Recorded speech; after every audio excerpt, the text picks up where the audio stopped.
Today is that day where import checks have commenced in the United Kingdom on products of animal origin.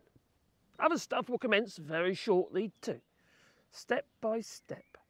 Well, you see, it allows the UK government to collect monies on imports, level playing field and all that. Unfortunately for you though, at the very least, according to government figures, it's going to add £10 a month to the average shopping bill. Well, that is on their optimistic figures of costs to the importers of around 300 million a year. But the cold chain, they say, yeah, they say it's going to be near £1 billion in additional costs. Other independent experts say it's going to be nearer £3 billion in additional costs to the importers of food products, products of animal origin. Now, we all know what happened to our exports and imports into the European Union once, well, the checks came in straight away, immediately, as soon as the period of transitioning was over. Cooling off period, I don't know, whatever you like to call it. Well, they couldn't export, could they? They stopped exporting products of animal origin to the EU because it wasn't cost effective. And look at all the problems it caused. You got Northern Ireland and what have you, Northern Ireland Protocol, and then the Windsor Framework, and now they're complaining again. And then we've got cider producers in Ireland. They're now grubbing up the old trees and what have you. Thousands of hectares of land to be sold off because they can no longer make money. Everything's become more expensive for industry as a whole. And, Boris Johnson, Alexander Boris the Pebble Johnson, he said F business, didn't he? It's exactly what he's done. But what he didn't tell you, though, you have the business that F's you as well. Your choices are becoming diminished. Delicatessens, for instance, in the UK, have got limited range, less products for you. Now, hardline Brexiteers will say, oh, it's a good thing. You have to buy British now. We don't grow enough in the UK. We don't have enough fields to grow stuff in the UK. We stick for animals, maybe, and then you've got to grow food for them, But you see, the imports, again, inputs, they're imported, such as the fertilisers, the chemicals, etc., etc. Everything's becoming more expensive and harder to obtain, and we don't get preferential treatment anymore. No. If there's a shortage, farmers in the EU get served first, and we just get the dregs at a much increased cost. In our wisdom, we shut down fertiliser producers in, CO2 producers in, obviously, byproduct of fertiliser and what have you, nitrogen. Shut one of them down, one of the plants got shut down. We've become more dependent on the EU.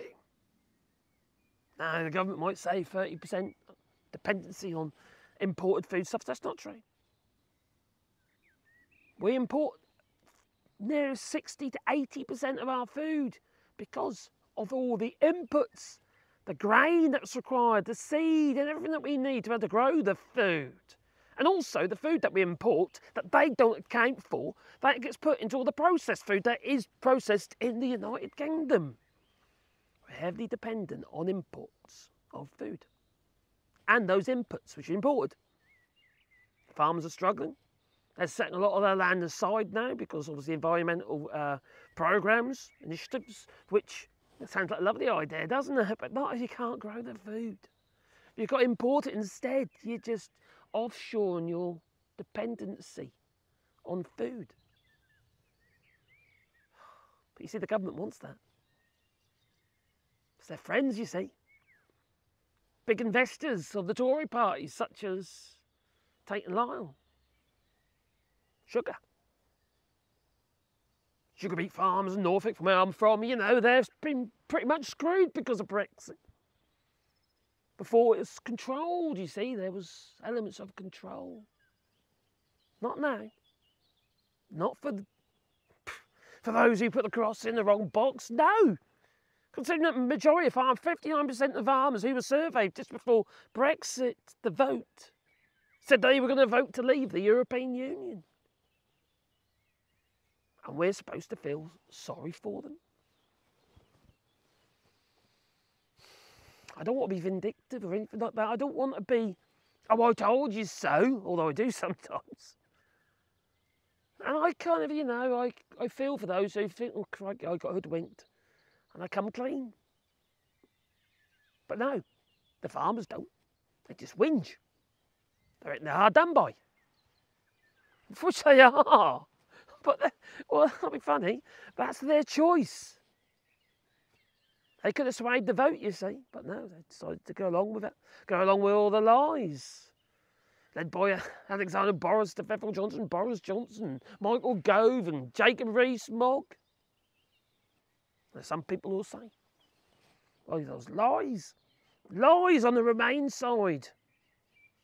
But David Cameron, the man who's swanning around in a jet that's worth like 50-odd million, that's been chartered by the taxpayer. It's even got double beds and stuff in it. It looks like a flippin' porn palace. We're paying for that, for Christ's sake. Flippin' pig. Yeah, you know what I mean. I would like to know, though, those of you who did put that cross in the wrong box and voted to leave the European Union, have you woken up? I woke. Have you seen the error of your ways? Is it maybe it wasn't such a good idea after all? We've got no benefits. Where's the bonuses? Immigration's gone up.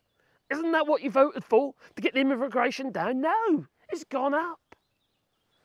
Blimey. So food checks.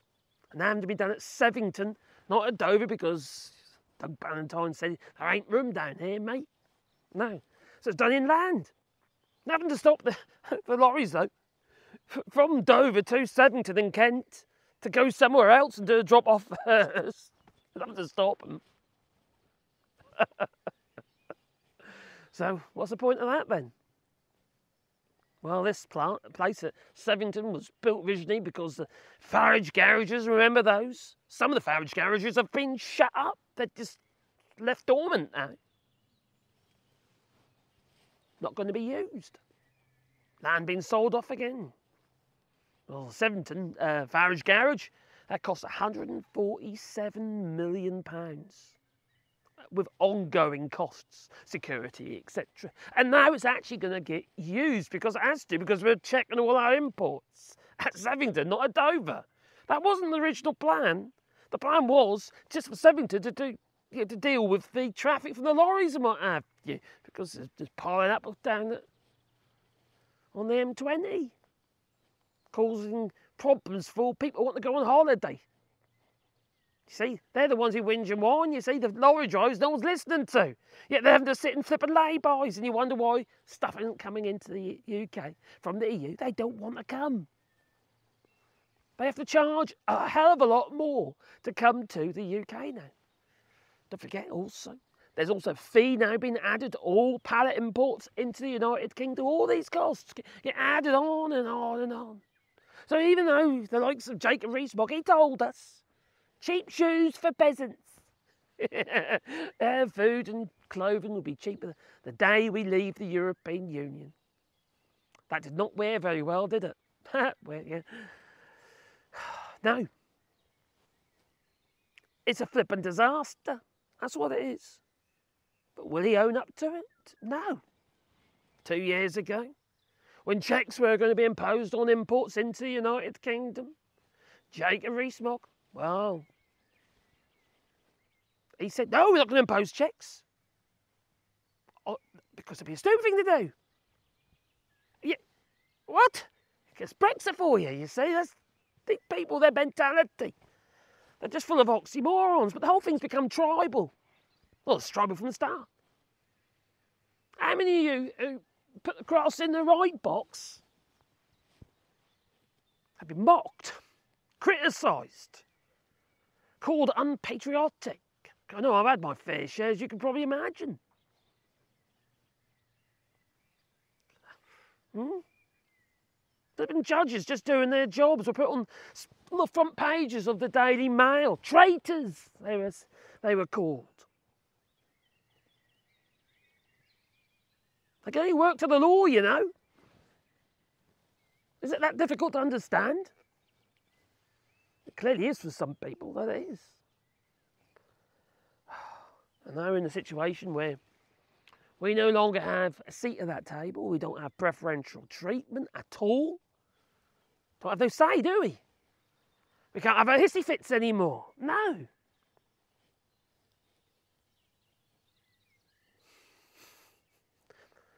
Basically, I suppose, EU member states can now take advantage of us.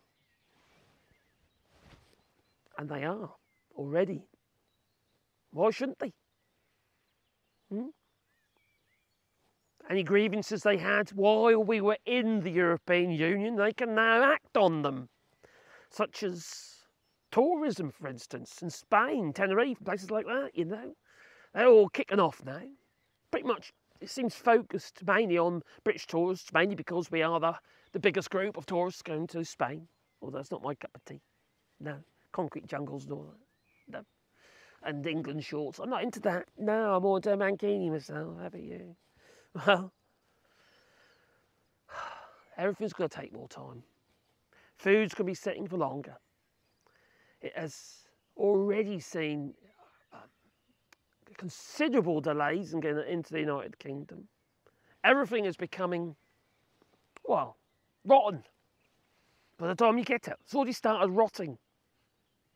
We're buying a lot more foodstuffs from further afield because of these trade deals, what have you, and less from the EU. Been weeks and weeks and weeks and stuck in the holes of a container somewhere or a container ship. Rotting. It's already started, isn't it? Have you noticed as soon as you get your food home, it pretty much starts deteriorating almost instantly, unlike that lettuce, that beet Liz Truss, that is. Well, they say there's another kind of Brexit. They said Brexit was a way of doing a restart. Restart the economy. They got Patrick Minford. It's pretty much what he wanted, you know. He says, well, we just got to have a free-for-all. Get rid of all import checks, all this, or get rid of everything. No checks, no fees at the border. You know, he also said it pretty much destroy manufacturing in the United Kingdom. Importers will probably do quite well, but, you know, manufacturing in the United Kingdom, many of those probably voted for Brexit. Farming, what have you as well. Weren't they listening? No, because it's tribalism again, isn't it? They've gone so far down that rabbit warren, and people don't admit they're wrong. They just don't. Now you say lies were told. Well, lies were told on both sides. Oh, were they lies though, really? Or were they just the fact they didn't really know what the outcome was going to be? A lot of mitigation was done the day after Brexit, such as by Mark Carney, what have you, the Bank of England governor. He had to act on, you know, the decision to leave the European Union. He had to make changes. And even then, the value of the pound plummeted against the euro. And when things don't go our way, what do we say? They're being intransient or something like that, you know what I mean? They hate us, they say. They're probably doing that. I don't blame them either. It's embarrassing.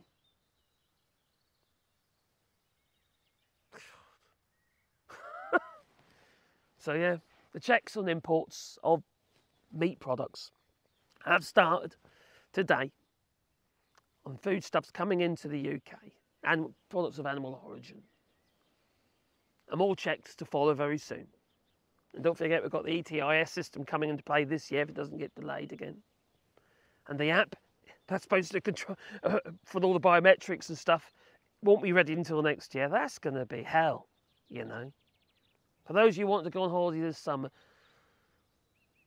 it's going to be hard. anyway. Coos, you know. I'm all right, Jack, because I've got my cars ashore. I go in the EU lane, me. Yeah, I get priority. Not you, though, because of Brexit. So where are the benefits of it? Oh, immigration. What about immigration? What about you can't get out the flipping country now? Not a good time. Everything's more expensive. Ryanair's become more expensive. Probably should have been anyway. Everything is it's got tough. And it's going to get tougher. Even if Labour gets in, which they probably will, it's going to get tougher. I don't see what they can do. No, I really don't. There isn't the money in the pot. They can hopefully reverse some really bad decisions, but will they? Will they go along with the Rwanda deal? You know, which has already cost £500 million, plus the fact it's going to cost 150,000 for every single refugee sent over there. Our relationships with other countries are going down the flipping pot, down the pan, such as with Ireland. Well, I don't know if the UK can weasel their way out of that one very easily. There's already an agreement in place. So I don't know. Our relationship with EU and EU member states has become quite sour. It did improve a little bit, to be fair, once Rishi Sunak took over, but from Boris Johnson, but it's not a huge improvement. And now he's got an old madcap, and he's going to flipping mad hatter. I don't know. Help me understand what's going on, because it's stressful. It really is, you know. So many businesses in the EU are no longer trading with the UK. Even myself, I used to send stuff over to the UK regular, you know, to sell little products and what have you, wooden products and stuff. But do I now? No, do I think? No, I'm dealing with CN 22s and 23 forms and stuff like that. No, it's too much blooming aggro. If it was a big, you know, big consignment, maybe, but no. Too much hassle and too much risk of something getting delayed. So won't be doing it. How many other small businesses are going to suffer? Especially only food importers. What about the small food importers in the UK? Delicatessens and stuff like that. Import, I don't know, German, the worst. Is it worst? Worst? Sausages and stuff. What about those people? Ain't going to be any easier for them, is it? No. They probably think something, well, it ain't worth it. No, it ain't worth the candle. Anyway, please leave in the comments down below. I would like to know what your opinions are on this, and I do check the comments, but you probably already know. But also, we're doing rewilding here in France, and I'm quite happy because all the trees that we put in last year, they seem to have took. Yeah, all those ones over there around the wells, and the coppice there, the coppice, the zebra-y thing, arbour, and all the other trees are all taken quite nicely. So, yeah, we had a bit of a walk around and checked. I had a look at all the ones we put in. I would say we've got pretty much 99% success, so it's pretty good. Anyway, if you want to take part of that, there is a GoFundMe link down below for which you can basically support us by buying the tree, basically. And I'll put a tree in the ground on your behalf, but also I'll put a sign with the tree, which I do with a laser now. Yeah, got my laser. But anyway, stop hunting the laser. Caught me in the corner of my eye, you know. Anyway, please hit the old like button and maybe subscribe to the channel and put a bell icon, because then you get a warm fuzzy feeling in your pocket every time I upload another video. Tell me how shit it really is. Toodaloo.